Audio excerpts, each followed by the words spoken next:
ओम नमो भगवते वासुदेवाय। हरे कृष्णा। क्या आप सभी जानते हैं कि साल भर में आने वाले सभी एकादशी व्रतों का प्रारंभ कब से हुआ था? मार्गशीर्ष मास की कृष्ण पक्ष की उत्पन्ना एकादशी सभी एकादशी के जन्मदाता कही गई है। इस दिन 11 माता का प्राकट्य हुआ था, जो कि स्वयं भगवान विष्णु के देवी शरीर से प्रकट हुई थी, और उत्पन्ना एकादशी के दिन से ही सभी एकादशी व्रतों का प्रारंभ माना जाता है।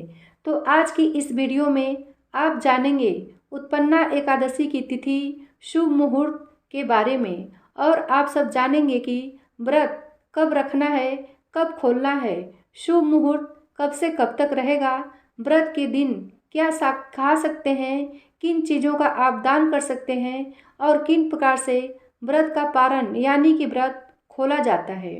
एकादशी के दिन कुछ खास उपाय करने से जीवन के सभी दुख और परेशानियां दूर होते हैं। यह खास उपाय कौन कौन से हैं, इस वीडियो में आप जानेंगे। मार्गशीर्ष मास की कृष्ण पक्ष की उत्पन्ना एकादशी की तिथि प्रारंभ होगी 26 नवंबर दिन मंगलवार को सुबह 1:01 पर, और एकादशी तिथि की समाप्ति होगी 27 नवंबर दिन बुधवार को सुबह 3:07 पर। द्वादशी तिथि प्रारंभ होगी 27 नवंबर दिन बुधवार को सुबह से, और द्वादशी तिथि की समाप्ति होगी 28 नवंबर दिन गुरुवार को सुबह 6:02 पर। ऐसे में उदया तिथि के अनुसार 26 नवंबर को मंगलवार को ही उत्पन्ना एकादशी का व्रत रखा जाएगा। अगर आप एकादशी का व्रत करते हैं तो कुछ नियमों का पालन अवश्य करना चाहिए। एक दिन पहले आपको तुलसी पत्र तोड़कर रख लेने चाहिए, यानी 10वीं तिथि को ही आप तुलसी पत्र तोड़कर रख लें। तुलसी पत्र एक हफ्ते तक बासी नहीं माने जाते। इन्हीं को आप बार बार कर जल से धोकर भगवान विष्णु को भोग में अर्पित कर सकते हैं। एकादशी के दिन आप अपने सामर्थ्य के अनुसार जिस भी वस्तु का दान करना चाहते हैं, जैसे कि वस्त्र का, अन्न का, धन का, उसको आपको मंदिर में रखकर पूजा करनी चाहिए। उसके बाद ही उसे दान में देना चाहिए। इसके अलावा जो आप एकादशी का व्रत का पालन करते हैं, उसे हमेशा शुभ मुहूर्त में ही करना चाहिए। और एकादशी के दिन ना तो चावल बनते हैं, ना ही चावल से बनी हुई कोई भी सामग्री घर में खाई जाती है। खासकर व्रती लोगों को इन चीज़ों से दूर रहना चाहिए। एक दिन पहले 10वीं तिथि को शुद्ध सात्विक भोजन करना चाहिए। 10वीं तिथि को तुलसी दल तोड़कर रख लेने चाहिए, और इस दिन भोजन में बैंगन या फिर मसूर की दाल नहीं खानी चाहिए। 10वीं तिथि को सूर्यास्त के बाद जो लोग भी व्रत करते हैं, उन्हें अन्न नहीं ग्रहण करना चाहिए। सूर्यास्त से पहले पहले ही आप 10वीं तिथि को जो भी भोजन है शुद्ध सात्विक वो ग्रहण कर सकते हैं। एकादशी के दिन आप भगवान विष्णु की पूजा में अक्षत अर्पित ना करें। एकादशी के दिन तुलसी जी में जल भी नहीं चढ़ाया जाता है। द्वादशी तिथि को तुलसी में जल अर्पित करें। और एकादशी के दिन बहुत से लोग यह मानते हैं कि जब जल अर्पित नहीं किया जाता है तो दीपक भी नहीं जलाया जाता होगा, लेकिन सुबह और शाम तुलसी जी की पूजा जरूर करनी चाहिए। दीपक भी जलाना चाहिए, बस तुलसी जी में जल अर्पित नहीं किया जाता है। शाम के समय एक दीपक तुलसी जी के पौधे में आप अवश्य जलाएं। वैसे तो भगवान विष्णु को भोग में तुलसी दल बहुत प्रिय होते हैं, लेकिन इन दिनों आप भगवान विष्णु को खासकर उत्पन्ना एकादशी के दिन जो भी मौसमी फल है, जैसे कि आंवले का फल भगवान को अत्यंत प्रिय होता है, तो आंवले का भोग भगवान को लगाएं। उसी को प्रसाद के रूप में आप ग्रहण करें। आंवले का आपको दान भी करना चाहिए। आंवले का दान आप किसी भी रूप में कर सकते हैं। ताज़े फलों का दान करें तो ज़्यादा अच्छा है। आंवले के पौधे का भी आप दान कर सकते हैं। इसके अलावा आंवले से बने जो भी मुरब्बा, शरबत आदि होते हैं, उनका भी आप दान कर सकते हैं। और इस एकादशी में जब आप द्वादशी तिथि को व्रत खोलते हैं तो जहाँ तक हो सके अन्न तथा गर्म वस्त्रों का दान आपको करना चाहिए। ऐसा करने से श्री हरि अत्यंत प्रसन्न हो जाते हैं। श्री हरि के साथ साथ माँ लक्ष्मी जी भी पूजा करनी चाहिए, तभी घर में सुख और समृद्धि आती है।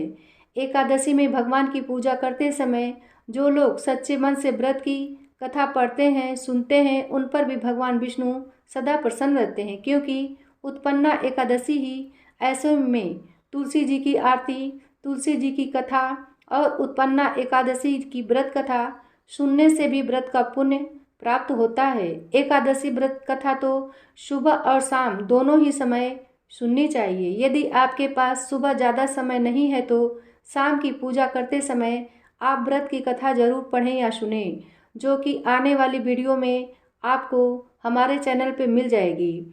एकादशी का उपवास करने से हर प्रकार की समस्याएं दूर हो जाती हैं। एकादशी का उपवास करने से मन की चंचलता दूर होती है, शरीर के रोग दूर हो जाते हैं और जीवन में जो कुछ भी अधूरी कामनाएं होती हैं वह पूर्ण होती हैं। अंत में ऐसा व्यक्ति मोक्ष प्राप्त कर लेते हैं, फिर उसे बार बार इस भव सागर के मध्य में अर्थात जन्म मरण के बंधन में नहीं बंधना पड़ता। तो जीव में जब भी आपके लिए संभव हो, जब भी आपका शारीरिक स्वास्थ्य अच्छा हो, उस समय आपको एकादशी का व्रत सच्चे श्रद्धा और निष्ठा के साथ जरूर करना चाहिए।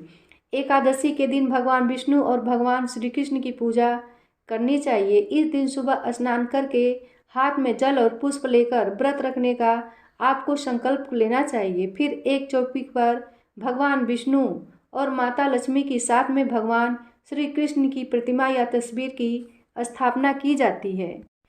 भगवान को पीले फल, पीले फूल और तुलसी दल अर्पित किए जाते हैं। इसके बाद धूप और दीप जलाकर श्री कृष्ण भगवान के और विष्णु भगवान के मंत्रों का जाप किया जाता है। अगर संतान प्राप्ति के लिए या संतान से जुड़ी हुई समस्याओं के निवारण के लिए आप इस व्रत को रखना चाहते हैं तो इस दिन खास तौर पर भगवान श्री कृष्ण के बाल गोपाल स्वरूप की पूजा करके उन्हें माखन मिश्री का भोग लगाना चाहिए। साथ में तुलसी दल और तुलसी जी की मंजरी जरूर भोग में रखें। कहते हैं कि तुलसी दल चढ़ाने से भगवान विष्णु बहुत प्रसन्न होते हैं और अपने भक्तों की सभी मनोकामनाएं जरूर पूरी करते हैं, उनकी विनती जरूर सुनते हैं। सुबह के समय धूप और दीप जलाकर भगवान विष्णु जी को चंदन का तिलक लगाएं, माँ लक्ष्मी जी को लाल पुष्प अर्पित करें और व्रत की कथा पढ़ें या सुनें। कुछ जरूरी मंत्र हैं जैसे कि ओम नमो भगवते वासुदेवाय, ओम श्री कृष्णाय नमः, हरे कृष्णा कृष्ण कृष्ण हरे हरे। इन मंत्रों का आप नियमित रूप से जाप करते रहें। सबसे अंत में श्री विष्णु चालीसा का पाठ करें और फिर आरती, फिर क्षमा याचना करके आप अपना व्रत प्रारंभ करें। सुबह और शाम को एकादशी के व्रत में भगवान को केवल फलों का ही भोग लगाया जाता है। इस दिन अक्षत का यानी कि चावल का प्रयोग पूजा में नहीं किया जाता। यहाँ तक कि एकादशी के व्रत में चावल का दान भी नहीं देना चाहिए। एकादशी के दिन घर में चावल ना बने तो अच्छा है। ना चावल से बनी हुई किसी भी वस्तु का सेवन होना चाहिए और एक दिन पहले दशमी तिथि को सूर्यास्त के बाद व्रत करने वाले लोगों को अन्न ग्रहण नहीं करना चाहिए। दशमी तिथि को तुलसी दल तोड़कर रख लिए जाते हैं, क्योंकि व्रत वाले दिन एकादशी के दिन तुलसी दल तोड़ना भी पाप माना जाता है। व्रत वाले दिन तुलसी जल में अर्पित नहीं किया जाता, लेकिन द्वादशी तिथि को आप 1 लोटा जल तुलसी जी में अर्पित करके धूप और दीप जलाकर तुलसी माता की आरती उतारें और व्रत की कथा भी जरूर पढ़ें अथवा सुनें। एकादशी के दिन शाम को और सुबह सुबह सूर्योदय से पहले तुलसी जी के पौधे में दीप दान जरूर करना चाहिए। जल अर्पित नहीं कर सकते हैं, लेकिन दीप दान दोनों ही समय जरूर करना चाहिए। अगर आपके पास तुलसी जी की माला है तो तुलसी जी की माला से ओम नमो भगवते वासुदेवाय या फिर ओम श्री कृष्णाय नमः या फिर ओम श्री विष्णवे नमः, इस मंत्रों का आप जाप कर सकते हैं। दिन भर व्रत रखें, शाम को एक बार फिर से पूजा करें, भगवान को फलों का भोग लगाएं, साथ में 1 लोटा जल मंदिर में रखें और अगले दिन उसका विसर्जन पूजा करने के बाद कर दिया जाता है। भगवान को आप फलों का जो भी भोग लगाएं उसे शाम को प्रसाद के रूप में परिवार में सभी सदस्यों को बांट देना चाहिए और यदि आप फलाहार करते हैं तो खुद भी इन फलों को ग्रहण कर सकते हैं। अगले दिन शुभ मुहूर्त में आप पूजा करके दान की जो भी सामग्री है उसे भी मंदिर में रखकर उसका दान करके फिर व्रत खोल सकते हैं। इस तरह से एकादशी का व्रत है वह पूर्ण हो जाता है। अब जानिए उन खास उपायों के बारे में जिन्हें करके जीवन में सारी समस्याएं, सब दुख बाधाएं दूर हो जाती हैं। कुछ घरों में अक्सर परिवार के जो सदस्य हैं वह बीमार रहते हैं, बीमारी खत्म होने का नाम ही नहीं लेती। तो ऐसे में एकादशी के दिन, खासकर उत्पन्ना एकादशी के दिन, तुलसी जी के जड़ से थोड़ी सी मिट्टी लेकर उसे सबसे पहले शरीर में लगाएं। उसके बाद शुद्ध जल से स्नान कर लेना चाहिए। फिर पीले वस्त्र धारण करके भगवान विष्णु की आराधना करनी चाहिए।